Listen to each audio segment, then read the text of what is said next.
Perwisyo na naman ang malakas na buhos ng ulan kaninang hapon sa Metro Manila. Pahirapan tuloy makauwi ang marami nating kababayan dahil sa baha at traffic. Pati na nga si Pangulong Noynoy Aquino na-late din sa isang pagtitipon.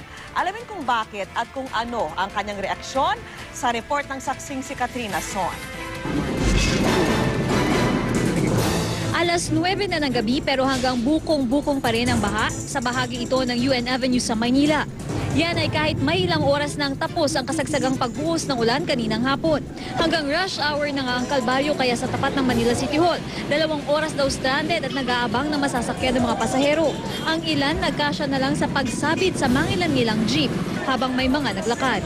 Ako rin po nagbabalak rin po ako sumabit sa sobrang hirap. Sumakay, tsaka umuulan po ngayon ng sobra-sobra. At dahil agawan na, halos sakupin ng mga nag-aabang ang kalsada kaya lalong naharangan ng maraming bus at jeep. Napunuan na rin pag dumaan. Nasaan ang karamihan ng mga pumapasada sa Metro Manila? Naipit sa kabi-kabilang traffic, bagay na naranasan mismo ni Pangulong Noynoy Aquino na alas 7:30 ng gabi na dumating sa Foundation Day celebration ng Philippine Bar Association na dapat ay nagsimula alas 7 ng gabi. It took me about an hour to get here. In fact, my advance party is still somewhere en route.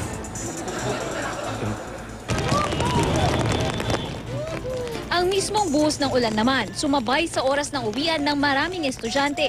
Kaya marami sa kanila ang tila basang sisiw. Mas malala ang baha noon, napilit nilusong ng ilan makauwi lang. Maging mga motorista, sumakit din ang ulo sa pagsuong sa baha. At dahil marami ang umiiwas, nagkanda traffic sa maraming lugar mula Quezon City. Sa San Juan, tumirik pa ang isang sasakyan. Perwisyo rin ang baha sa Pasay at Makati. Pati ang ilang mall nga roon, pinasok na ng tubig.